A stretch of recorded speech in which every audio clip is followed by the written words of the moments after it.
नमस्कार मित्रांनो, कधी तुमच्या सोबत असं झालंय का की तुम्ही एखादं नवीन काम सुरू करण्याचा विचार करता, पण मनात पहिला विचार येतो, जर मी फेल झालो तर लोक काय म्हणतील किंवा माझ्याकडून हे होणारच नाही. जर हे विचार वारंवार तुमच्या मनात येत असतील तर सावध व्हा, कारण हे लक्षण एका वीक माइंडसेटचं आहे. मित्रांनो, आजूबाजूला बघा, जे लोक यशस्वी आहेत त्यांच्याकडे कोणतीही जादूची कांडी नाही आहे.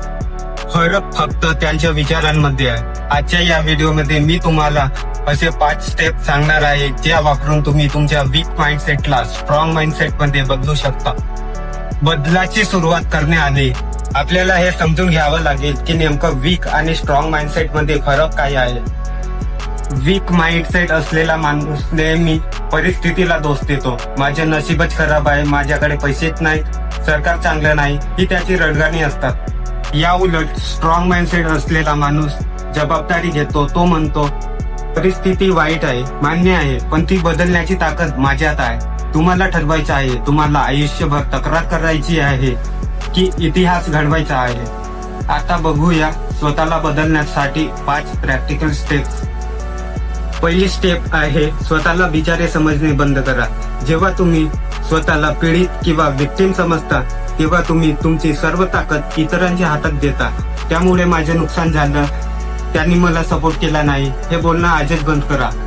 स्वतःला आरशात बघून सांगा, माझ्या आयुष्यात जे काही घडतंय त्याला मी जबाबदार आहे आणि ते सुधारण्याची जबाबदारी ही माझीच आहे. ज्या दिवशी तुम्ही तुमची जबाबदारी घ्याल त्या दिवशी तुमचा माइंडसेट स्ट्रॉंग व्हायला सुरुवात होईल. दुसरी स्टेप आहे, कम्फर्ट झोनला चॅलेंज करा. Do something uncomfortable daily. Weak माइंडसेटला सुरक्षित राहायला आवडतं, त्याला बदल नको असतो, पण ग्रोथ ही नेहमी कम्फर्ट झोनच्या बाहेरच असते. जर तुम्हाला लोकांमध्ये बोलायची भीती वाटते तर मुद्दाम 4 लोकांमध्ये जाऊन बोला. जर व्यायामाचा कंटाळा येत असेल तर जबरदस्तीने जिममध्ये जा. जेव्हा तुम्ही भीतीला समोर जाता तेव्हा मेंदूला सिग्नल मिळतो की मी हे करू शकतो आणि तिथूनच तुमचा माइंडसेट स्ट्रॉंग व्हायला सुरुवात होते आणि कॉन्फिडन्स वाढतो. तिसरी स्टेप आहे, अपयशाचा दृष्टिकोन बदला. Change your relationship with failure. कमकुवत मानसिकतेचा माणूस अपयश आल्यानंतर थांबतो, पण स्ट्रॉंग माइंडसेट असलेला माणूस अपयश आल्यानंतर शिकतो. थॉमस एडिसन बल्ब बनवताना 1000 वेळा फेल झाले, पण त्यांनी कधीच म्हटलं नाही की मी हरलो. पण ते म्हणाले, मला असे 1000 मार्ग सापडले आहेत ज्याच्यामुळे बल्ब बनत नाही.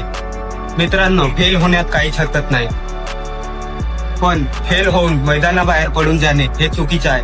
अपयशाला फीडबॅक म्हणून बघा, एंड म्हणून नाही. 34 स्टेप आहे, स्वतःची पॉझिटिव्ह बोला. Watch your inner voice. तुम्ही स्वतःशी दिवसभर काय बोलता? मी किती मूर्ख आहे, मला हे जमणार नाही. जर तुम्ही स्वतःलाच असे निगेटिव्ह मेसेजेस देत असाल तर जग तुम्हाला कायच रिस्पेक्ट देईल.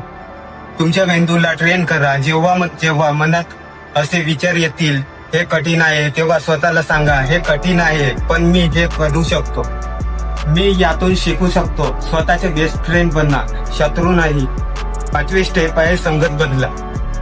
जिम रॉन म्हणतात, you are the average of the 5 people you spend the most time with. तर तुमचे मित्र सतत आळशी असतील, गॉसिप करत असतील आणि निगेटिव्ह बोलत असतील तर तुमचं माइंडसेट कधी स्ट्रॉंग होऊ शकत नाही. अशा लोकांसोबत राहा जे तुमच्यापेक्षा हुशार आहेत, मेहनती आहेत. त्यांची एनर्जी तुम्हाला आपोआप वर खेचून नेईल. मित्रांनो, वीक माइंडसेट मधून स्ट्रॉंग माइंडसेट कडे जाणं ही एका रात्रीत होणारी गोष्ट नाही. ही एक प्रोसेस आहे. रोज स्वतःला थोडं पुश करावं लागेल. लक्षात ठेवा, एक स्ट्रॉंग माइंडसेट तुम्हाला फक्त यशच नाही देत, तर कठीण काळापासून उभं राहण्याची ताकद सुद्धा देतो.